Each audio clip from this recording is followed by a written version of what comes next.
Semenjak di tahun 2015 pertama kali diluncurkan di Gias, akhirnya hampir selama 6 tahun nih, All New Honda BRV rilis juga. Pertama kali di dunia, hanya di Indonesia. Ini adalah generasi kedua dari All New Honda BRV. Kita akan cari tahu apa saja perubahan-perubahannya, kemudian juga fitur-fitur apa yang disematkan di All New Honda BRV ini. Check this out. Nah, pertama kita akan berbicara tentang desain atau tampilan depannya ini. Seperti yang kita tahu bahwa generasi terdahulunya atau generasi pertama, itu depannya itu, di grillnya itu cuman hanya lebar aja di sini dengan logo Honda besar. Tapi sekarang sudah ada tambahan ke bawahnya. Ini menggunakan warna hitam ya, grillnya ini. Ini menambah kesan tangguh atau gagah. Kemudian untuk headlampnya juga, ini menyatu dengan DRL-nya. Ini semuanya sudah LED. Oke, termasuk juga ini fog lamp-nya. Nah, sekarang kita lanjut ke bagian samping. Nah, sementara untuk bagian samping, kita lihat bahwa ada sebuah garis dari depan sini, ya. Ini lurus sampai ke belakang. Ini menegaskan bahwa All New Honda BRV ini benar-benar ingin mengusung sporty atau tangguh ya. Kemudian di sini juga mengusung bannya itu menggunakan velg 17 inch. Lalu di atasnya sini sudah ada roof rail. Oke, sementara frame-nya di sini dibuat hitam di tengah dan juga di belakangnya. Nah, ini dia penampakan belakangnya. Kita lihat dari atas ini sudah ada shark fin antena, kemudian di sini sudah high mount stop lamp-nya. Kemudian kita turun ke bawah lagi bahwa ini lampunya ini sudah LED juga. Ini menyatu sampai ke bagian sini ya. Lalu di bawahnya ada logo emblem Prestige, kemudian juga di sini BRV dan ini logo Honda. Yang kita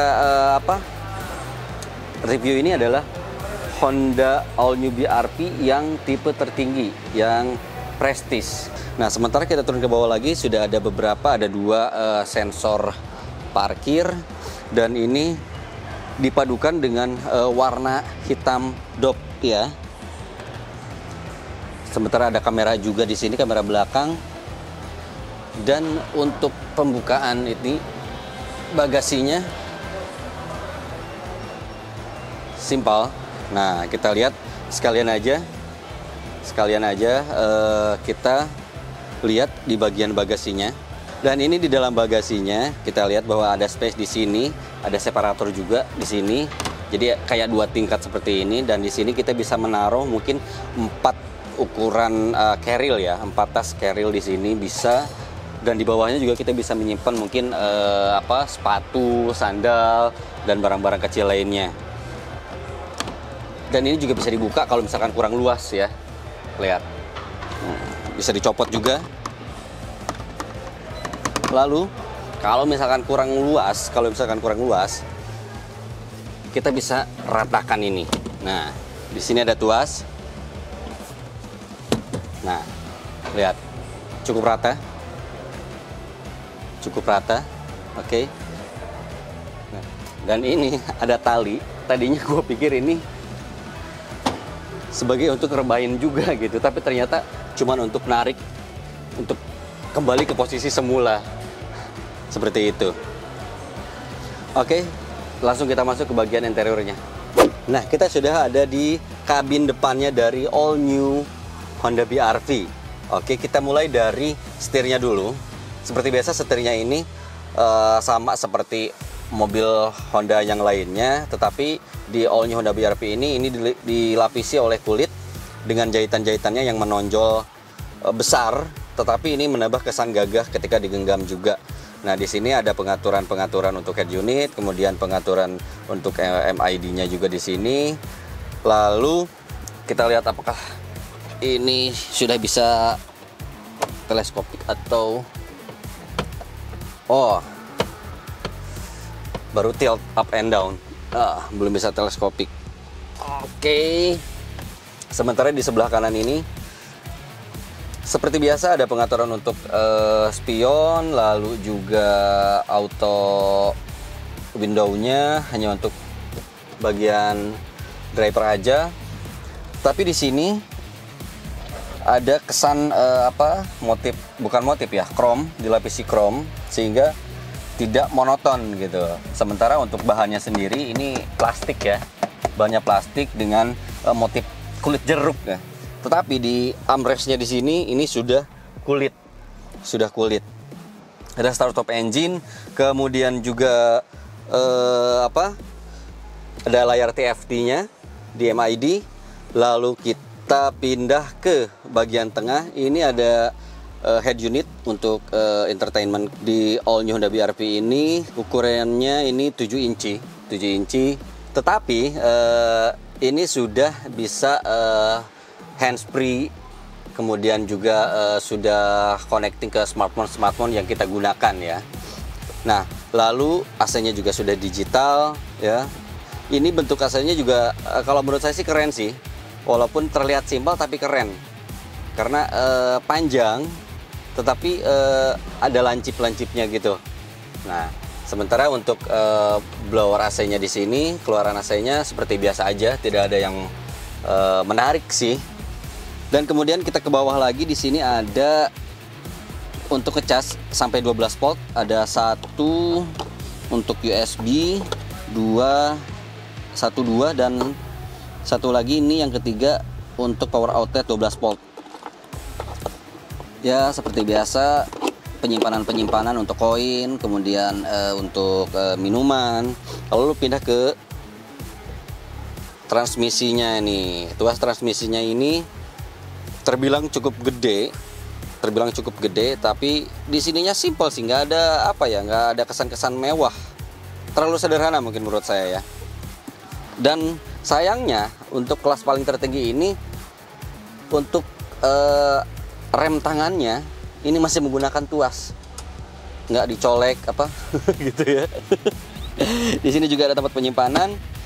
Lalu untuk joknya ini posisinya sebenarnya enak karena juga dilapisi oleh kulit, tetapi untuk pengaturan joknya ini masih manual, masih menggunakan tuas, tidak elektrik ya, tidak elektrik. Tuh, masih menggunakan tuas. Nah, sementara untuk dashboardnya sendiri ini bahannya masih plastik, lalu tetapi ada beberapa bagian yang dilapisi dengan kulit juga. Oke, ini bagian depannya seperti itu, biasa aja ya. Lampu ini ada 2 kaca dan dilengkapi dengan lampu juga. Oke, kita pindah ke bagian belakang. Oke, kita sudah duduk di baris ke tengah. Kenapa baris ke tengah? Karena di belakang masih ada tempat duduk lagi, karena all new Honda BR-V ini merupakan 7 seater, 7 penumpang. Oke, seperti kesukaan orang Indonesia, muat banyak. Oke, kita lihat di atas di sini ada blower AC untuk penumpang baris kedua dan ketiga. Seperti biasa aja, cuman warnanya ini gelap hitam. Ini kalau misalkan nggak terang, kayak berkamuflase ya dengan warna atapnya ini, hampir sama, hitam ya. Tapi bahannya juga plastik. Oke, sementara untuk pengecasan juga ada ya, sama dengan yang depan. Ini power outlet 12 volt. Lalu di sini ada armrestnya. Lumayan enak sih. Dan untuk jarak, ini posisi joknya ini masih tegak, tetapi jarak lutut atau kaki masih bisa selonjoran dan masih panjang juga dengan jok driver depan. Masih enak. Sementara ini termasuk tinggi loh. Lihat, 1 jengkal dengan tinggi saya yang 167 gitu ya. Dan sama juga dilapisi kulit beberapa untuk armrestnya. Nggak ada yang spesial sih kalau menurut saya baris kedua. Begitu juga dengan baris ketiga, cuman ada power outlet juga. Jadi sama untuk pengecasan penumpang nggak bakalan berebut karena di depan ada 3, kemudian di tengah ada 1, dan di belakang juga ada 1. Jadi bisa ngecas HP atau laptop ya. Enak sih. Nah, sementara di bangku ketiga, walaupun kelihatannya agak sempit ya, tetapi masih bisa rebahin setengah. Jadi lumayan enak lah kalau nggak bawa barang. Tapi nggak tahu kalau misalkan dengan orang yang tinggi, kalau duduk di belakang 170, 175, mungkin ini mentok kali ya, dan kakinya juga nggak bakalan enak selonjorannya gitu. Tapi untuk ukuran saya sih enak. Termasuk lega, apalagi bisa disandarkan. Ini mesinnya hampir sama dengan mesin generasi pertamanya. Mesin untuk di all new Honda BRV ini sudah 1500 cc, kemudian juga tenaganya itu 121 PS dengan torsinya itu 145 dan menggunakan teknologi CVT terbaru ya. Jadi di atas kertas sih keren sih. Coba kalau tambah turbo. Nah, kalau tadi kita sudah melihat dari eksterior, kemudian juga interiornya seperti apa, dan itu adalah opini gue sendiri. Beda halnya dengan opini kalian, nanti kalian bisa komen atau apalah kritikan segala macam tentang all new Honda BRV ini. Dan sekarang kita akan berbicara tentang fitur-fitur atau teknologi yang disematkan di all new Honda BRV ini. Yang pertama itu all new Honda BRV ini untuk tipe paling tinggi yaitu Prestige ya, itu sudah disematkan dengan Honda Sensing. Kita tahu bahwa Honda Sensing adalah teknologi dari Honda, teknologi keselamatan yang disematkan pada mobil-mobil kelas premium seperti CR-V, kemudian Accord, kemudian Odyssey, dan ini sudah disematkan di all new Honda BRV.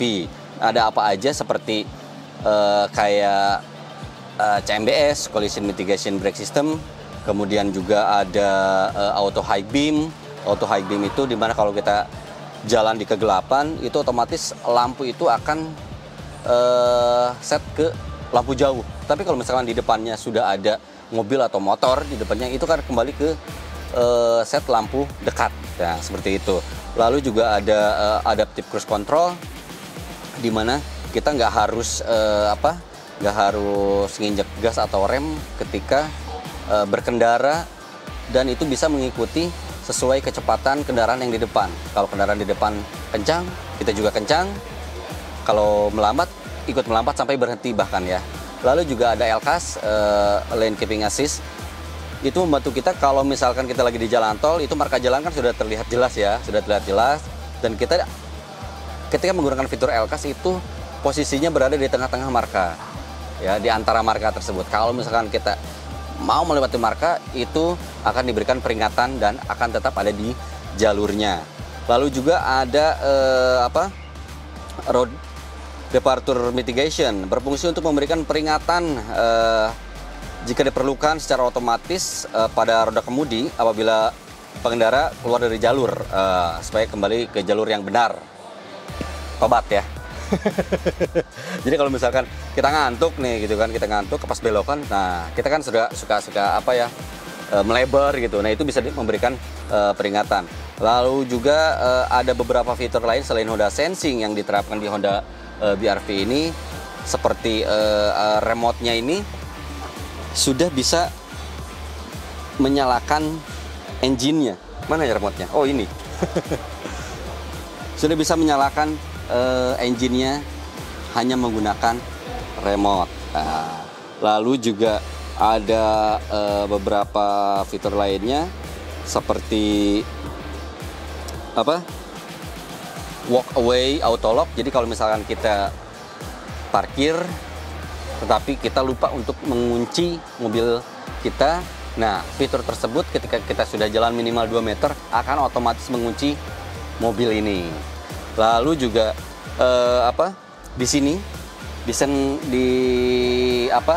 spion sebelah kiri ini ada kamera. Jadi kalau kita misalkan memasang sense sebelah kiri atau mobil kiri, itu ada kamera di sini, itu akan menampilkan tampilannya di head unit ini ya. Sayangnya kita nggak bisa ngelihatnya ya, karena ini nggak dinyalain juga, nggak boleh katanya. all new Honda BRV ini tersedia dengan 4 tipe. Tipe E, tipe S, kemudian ada tipe Prestige tanpa Honda Sensing, dan ini yang paling tertinggi ini adalah tipe Prestige dengan Honda Sensing. Nah, untuk harga, untuk tipe tertingginya ini masih belum dirilis, tetapi ada bocoran untuk tipe paling rendahnya itu start di angka 260 jutaan. Ya, mungkin kalau misalnya kita bisa prediksikan nggak bakalan jauh lah ya, di kisaran 350 mungkin ya.